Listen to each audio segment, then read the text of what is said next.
terrific. Yeah. Sure are. Yeah. We'll have to find out. You folks have been all over the West. So good. And the song we just sang, it was really interesting, the words. What I'm talking about this morning is looking at the root cause. And the idea of walk with me, talk with me, and that there's a harmony in the universe which is already there. And it sure doesn't look that way today. Anybody agree with that? It's kind of like, wow, we got North Korea going on and this and that and the other thing. And we're going to look at that because we are told that we are complete and whole just as we are. The world is perfect because God doesn't create junk. And how come it doesn't look that way? So there's got to be something happening. So we're going to work on that. And the main idea behind it is, though, to really, really understand that we are one with God. And I've got some notes here.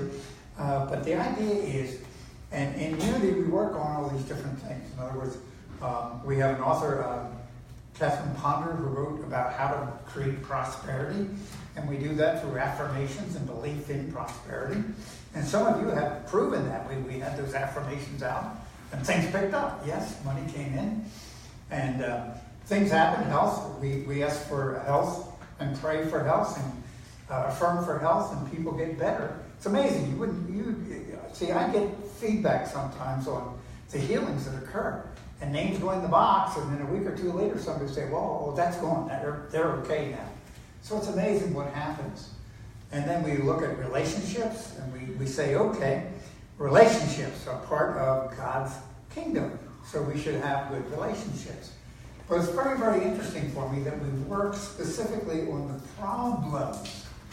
And I'm going to say it again. We look and work specifically on the problems. But what I'm really aware of this week is there's a root cause. It's like the problems are created by a root cause. And maybe the root cause is separation from God, if that makes sense. Because as a child of God, we are one with God. Jesus said, I and the Father are one. And he did say, these things I do, ye shall do, and even greater things. So what that tells me is we are expressions of God, and we've forgotten it. So, in that process, the phrase I was using earlier is, do you know where heaven is? And Luke 17:21 says, the kingdom of heaven is within. Everybody there?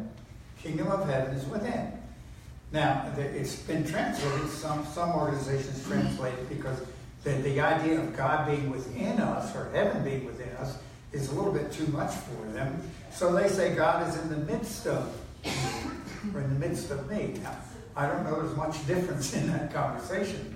But the idea, Jesus kept saying, the kingdom of heaven is within. And then he said, these things I do, you shall do even greater things. So there's got to be a key there. We've talked in previous weeks about the cloud of energy. And there's only one energy. That energy is called God. Everybody there? And there's an energy for good in the universe. It's the energy that created all of the galaxies out there. Very interesting conversations this week.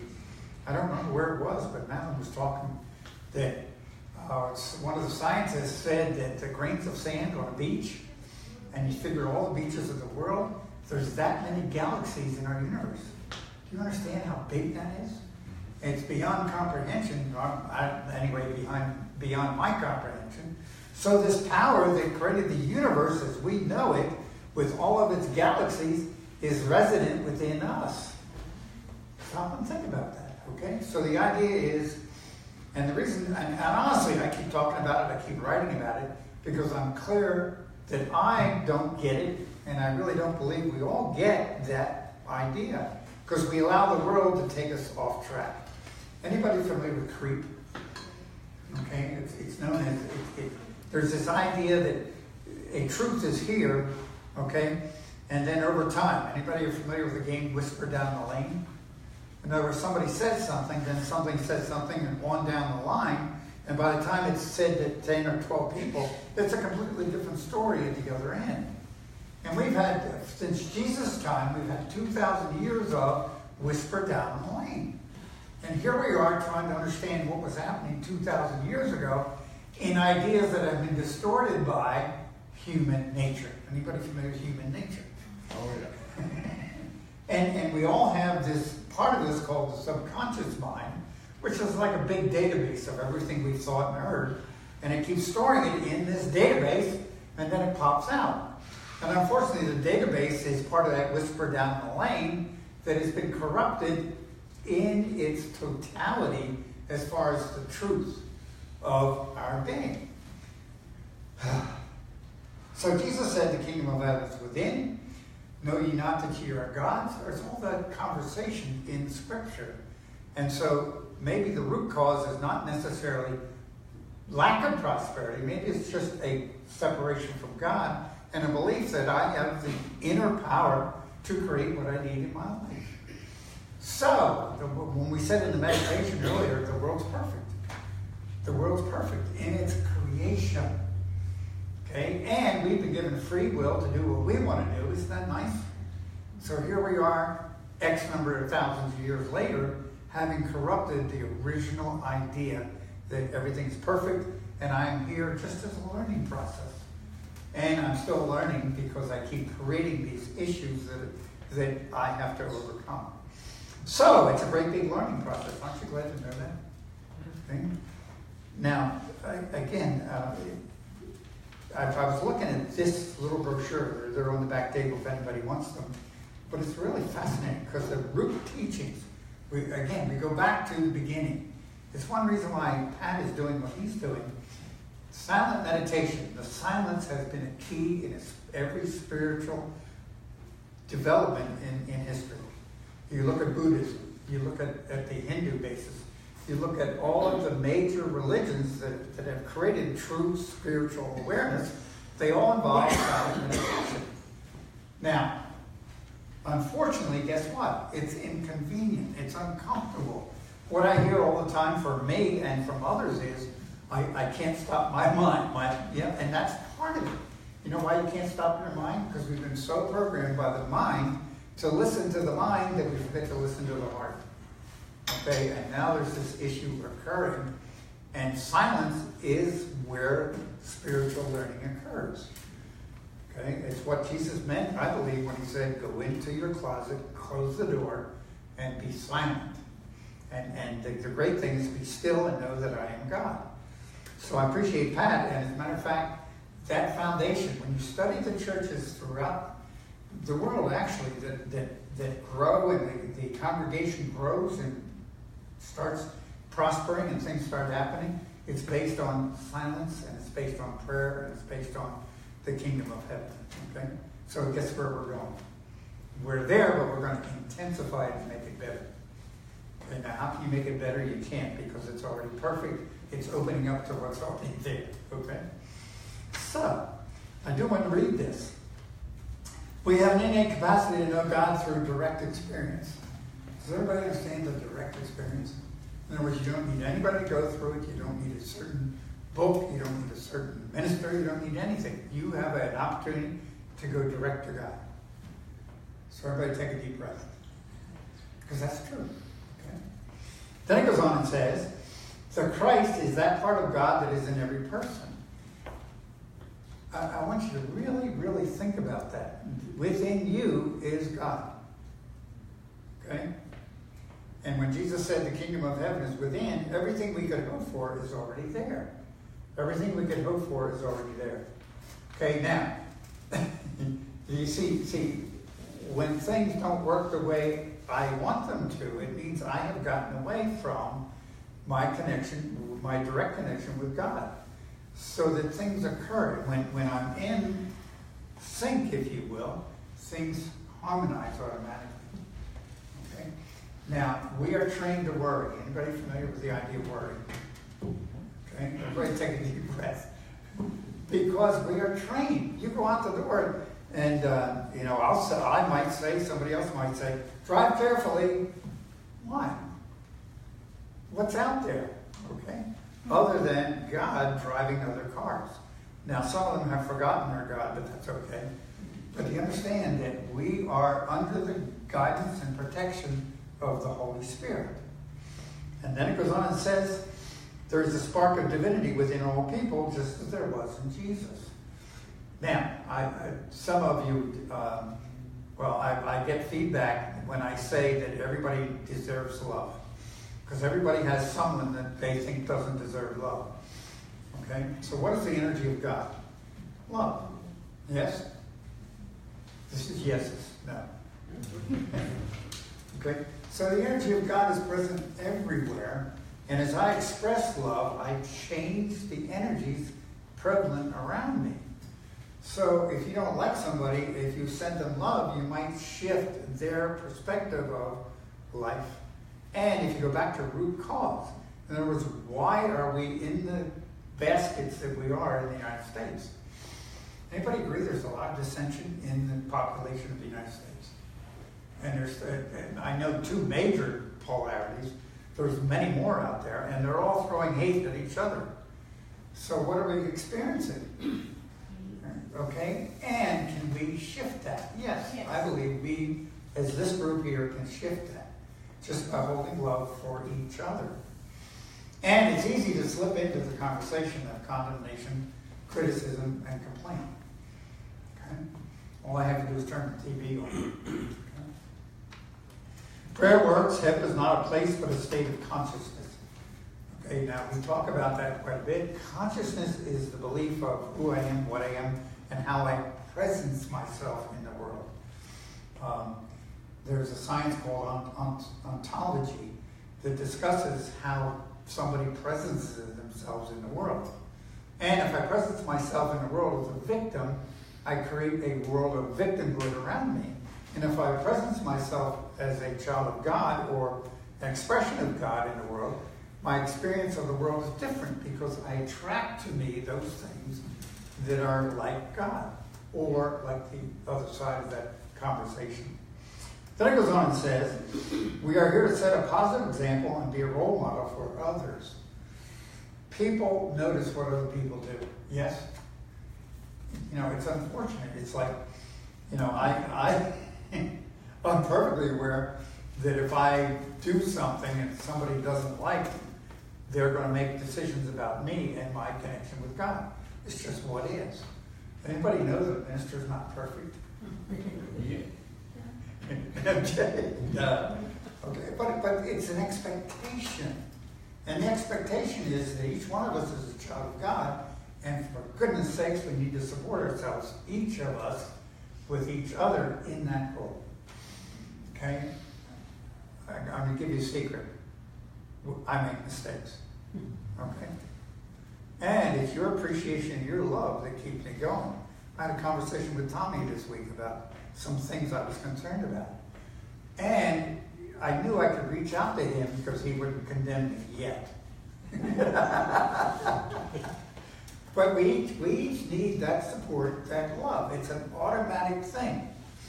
And especially in families, sometimes we have a tendency to criticize and condemn rather than love and support. Okay? It's like, and here I've been asked not to do this, but here I go again. On the political front, why can't we just love and know people are making decisions and our thinking will sooner or later change whatever it is? Because the highest and best is God's decision. Like everybody says, well, what is God's will? God's will is for you to flourish and be happy and be healthy and be abundant and have a good life and enjoy it and have great relationships. What else would God create for you? Okay?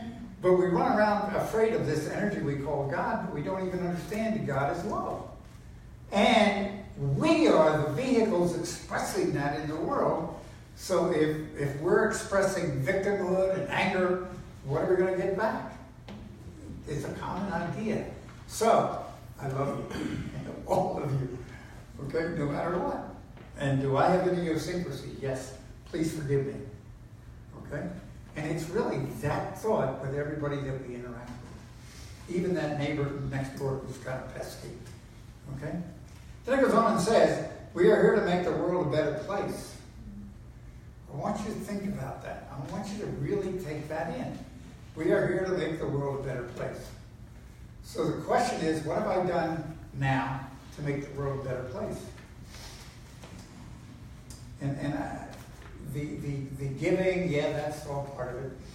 But the holding of peace and love is the big idea. Because there's all those energies out there. I used the phrase a couple of weeks ago that there's 7 billion people on the face of the earth thinking. Now, anybody want to guess what the majority of that thinking is, positive or negative? It's victim, okay? And we are in the middle of that energy, and it's our decision who we connect with. You know, we connect with this cloud of energy or the spirit cloud of energy. And in that process, we are living out the reality that we believe is true, okay? So it says, we are here to make the world a better place. Now, how do I make the world a better place? See, I can't go out and affect, anybody really cannot affect 7 billion people. In other words, I can stick a hand out and help Bruce, okay? And we can do that here, but how do I influence 7 billion people? And it's impossible on a physical level, but on a spiritual level, a entirely different thing. That's why this community is making a difference. It really is. And why, and I keep going back to Pat. I want to kiss him on the cheek, but that's okay.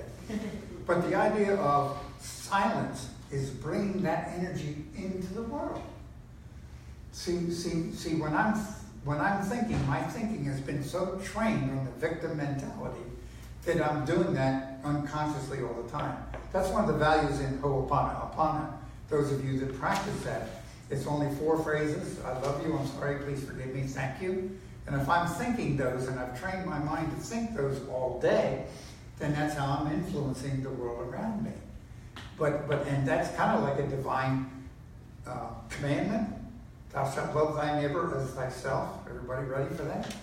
So there's only 2 commandments, or 3 actually. But I love the Lord thy God with all thy heart and all thy mind. And that means love self. Hello? Because who are you? Yeah, you're an expression of God. Every one of us is. So the first thing is to love ourselves. And the second part of that is love our neighbor as ourselves. Now, if you love your neighbor as yourself, that puts the whole thing right into loving the whole world. Because how many neighbors do we have? 7 billion. 7 billion. Yes. Okay? And are they all perfect? Absolutely not. Okay? They're perfect in their original creation. They have allowed the corruption of the world to influence their thinking and what they're putting out.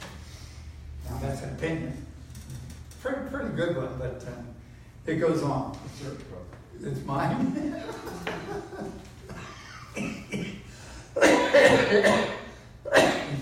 You caught me on that one. Kingdom of heaven is within. Luke 7:21, I've covered that. I do want to bring the Course in Miracles in. I will tell you this week, but every time I turn around, this whole idea of the silence has been reinforced for me. The silent meditation and the unity background has been really great in the guided meditation, which usually lasts 5 minutes, 10 minutes.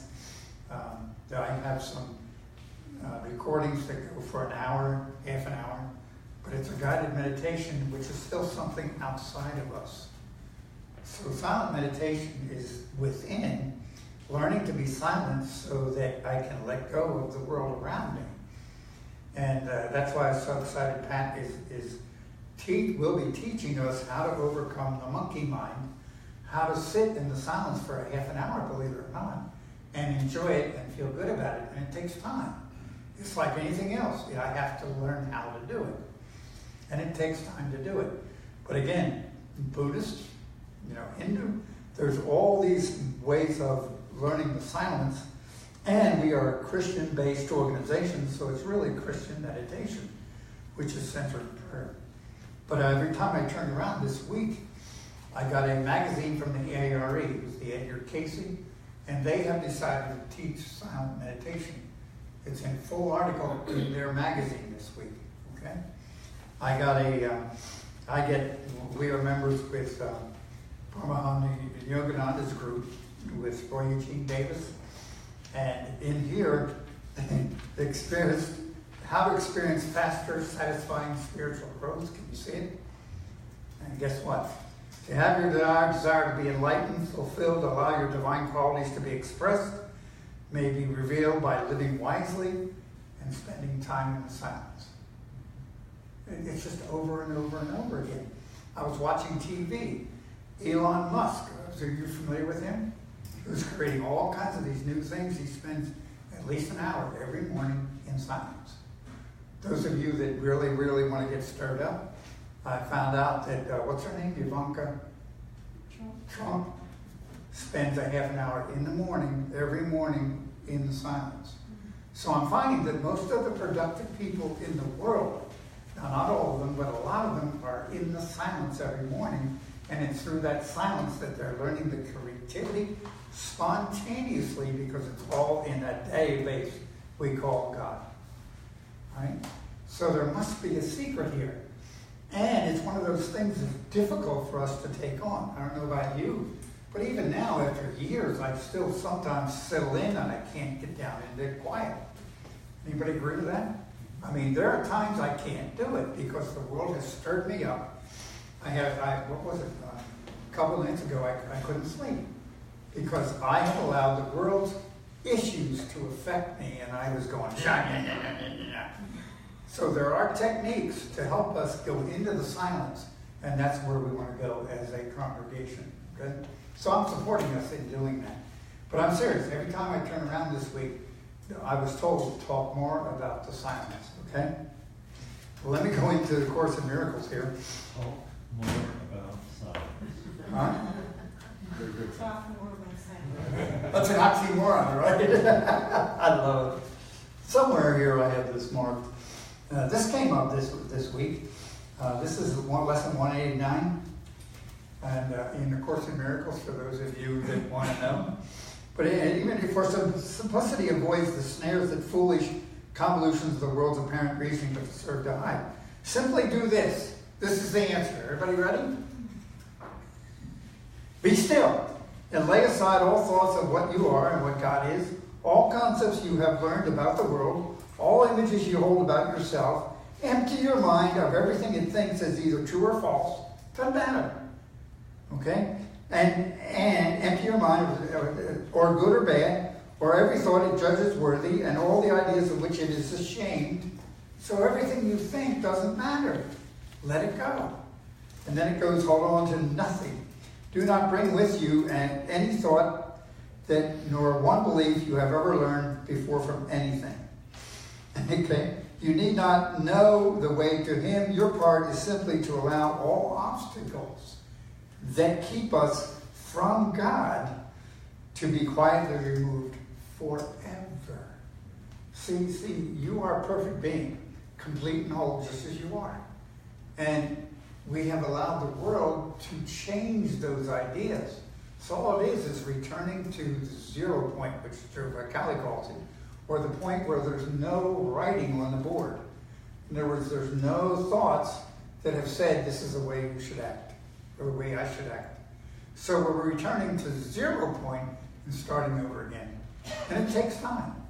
Those of you that have learned skill, whatever the skill is.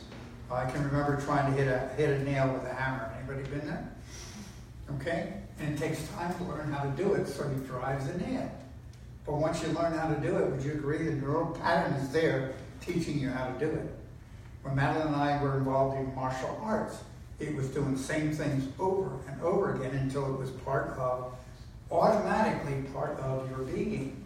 Same thing. It's learning to return to God the Father through silence and allowing that energy to take over who we are and produce who we were meant to be. So it's going back to the root cause, which is all of the stuff that I don't need to know. Anybody agree that we know a lot of stuff that we don't need to know? Okay? It's a really interesting idea. So, I'm wondering whether I should bring all this in. I'm going to do that. I would like to read a couple more things.